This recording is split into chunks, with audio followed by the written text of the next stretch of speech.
नमस्कार, मैं डॉक्टर अजय हल्दर हूँ। मैं एक कंसल्टेंट गायनेकोलॉजिस्ट और एंडोपेल्विक सर्जन हूँ और मैं अभी बंसल हॉस्पिटल में कार्यरत हूँ। इसके पहले मैं एम्स भोपाल और सीएमसी वेल्लोर जैसे इंस्टीट्यूट में काम कर चुका हूँ। फ्रेंड्स, आज हम बात करेंगे ओवेरियन सिस्ट के बारे में।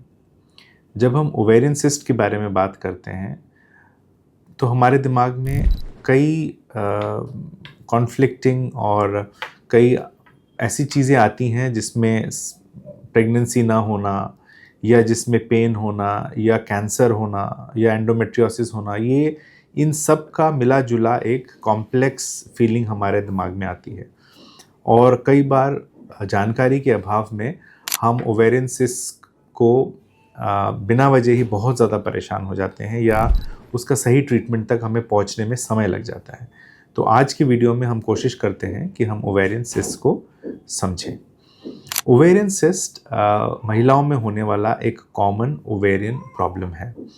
ओवेरियन सिस्ट तब हम कहते हैं जब ओवरी, अंडाशय, जो अपनी साइज से या तो बड़ी हो जाए या उसका कोई एक हिस्सा बड़ा हो जाए। ओवरी जनरली 3x2x1 सेंटीमीटर की एक छोटा सा ऑर्गन है जो एक ग्लिस्टनिंग वाइट है या अंडे के जैसा सफ़ेद ऑर्गन है, पर इसमें कई बदलावों की वजह से इसमें सिस्ट बन सकते हैं। तो सबसे कॉमन जो क्लासिफिकेशन है या कॉमन जो हम इनको डिवाइड कर सकते हैं वो है बिनाइन ओवेरियन सिस्ट और मैलिग्नेंट ओवेरियन सिस्ट।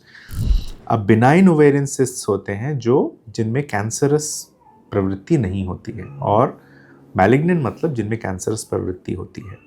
अब हम पहले बिनाइन ओवेरियन सिस्ट के बारे में बात करते हैं। तो सबसे पहले जो हमारे नोन ओवेरियन सिस्ट हैं वो हैं फंक्शनल ओवेरियन सिस्ट। जो फंक्शनल ओवेरियन सिस्ट होते हैं वो हार्मोनल इम्बैलेंस या हार्मोनल एक्सेसेस की वजह से हमारे ओवरीज में बन जाते हैं। इसमें पीसीओडी रिलेटेड सिस्ट, जिसमें मल्टीपल सिस्ट होते हैं, उसे हम पॉलीसिस्टिक ओवेरियन डिजीज़ कहते हैं। इसके अलावा जब बड़े सिस्ट बन जाते हैं और मल्टीपल सिस्ट बनते हैं उसे हम मल्टीसिस्टिक ओवरी भी कह सकते हैं। मल्टीसिस्टिक ओवरी और पॉलीसिस्टिक ओवरी में उसके बनने के कारण में अंतर है। और मल्टीसिस्टिक ओवरी कई बार साधारण एक पानी से भरा हुआ सिस्ट, जिसे हम सिंपल ओवेरियन सिस्ट कह सकते हैं, ये हार्मोनल चेंजेस की वजह से बनते हैं। और कई बार हार्मोनल चेंजेस जब मैनेज कर लिए जाते हैं तो ये सिस्ट भी कम हो जाते हैं। कई बार ये देखा गया है कि थायराइड की बीमारियां भी फंक्शनल सिस्ट या सिंपल ओवेरियन सिस्ट बनाते हैं। दूसरे जो बिनाइन ओवेरियन सिस्ट हैं जो जनरली कॉमनली होते हैं वो हैं ओवेरियन ट्यूमर्स, जैसे कि डर्मोइड सिस्ट। डर्मोइड सिस्ट एक ट्यूमर है जो साधारणतः कैंसर नहीं होता है और ओवरी में ऐसे बनता है कि जिसके अंदर जो शरीर में होने वाले जितने टिश्यूज़ हैं, जैसे एक्टोडर्म, न्यूरोडर्म, मीसोडर्म, ये सारे जो बॉडी के टिश्यूज़ हैं सारे ओवरी के अंदर पाए जाते हैं। और ओवरी के अंदर hair growth, tooth, nerve tissue, even muscle tissue, bone tissue, ये चीज़ें ओवरी के अंदर बन जाती हैं जो बहुत इजीली अल्ट्रासाउंड में डायग्नोस हो जाता है और हम उसको लैप्रोस्कोपी द्वारा निकाल सकते हैं। इससे थोड़ा और अगर हम आगे जाएं तो आता है चॉकलेट सिस्ट, और जिसे हम कहते हैं एंडोमेट्रियोटिक सिस्ट।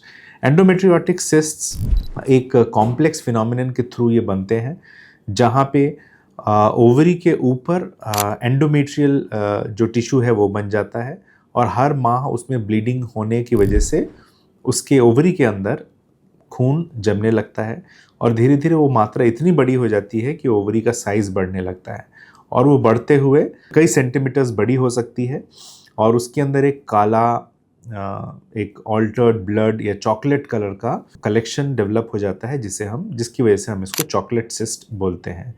ये एक ऐसी बीमारी है जो सिर्फ ओवरी तक सीमित नहीं है। कई बार ये ओवरी के बाहर आंतों में या ब्लैडर में, यूट्रस के पीछे ओवरीज को, ट्यूब्स को और आंतों को चिपका देती है और जिस वजह से सर्जिकल इंटरवेंशन की ज़रूरत होती है। कई बार इनफर्टिलिटी की नौबत आ जाती है और इसका ट्रीटमेंट भी एक इनफर्टिलिटी स्पेशलिस्ट और एक लैप्रोस्कोपिक सर्जन मिलके करते हैं और इसमें इसका भी ट्रीटमेंट सर्जरी के द्वारा संभव है।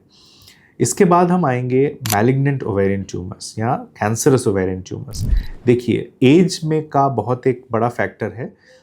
जैसे जैसे एज 35-40 के बाद जाती है और जब ओवरी में सिस्ट होते हैं और एक से ज़्यादा सिस्ट, 2 ओवरीज में सिस्ट होते हैं, या पानी से भरे हुए सिस्ट ना होके सॉलिड मसल की गांठें ओवरी में रहती हैं, या कई ब्लड टेस्ट में कई बार हम ओवेरियन ट्यूमर्स जो हम डिटेक्ट करते हैं वो उसकी मात्रा पाई जाती है, या ओवरी के अलावा पेट में पानी ओवरी के साथ अगर जम रहा है, या जो ओवरी की जो एब्डोमेन की जो लाइनिंग है जिसे हम पेरिटोनियम कहते हैं वो अगर मोटी हो रही है, या ओमेंटम एक झिल्ली होती है पेट के अंदर जो हमारे ऑर्गन्स को इन्फेक्शन से बचाती है, अगर उसका मोटापन दिख रहा है, तो ये सारे चीज़ें हमें कैंसरस ओवेरियन ट्यूमर की तरफ इशारा करते हैं।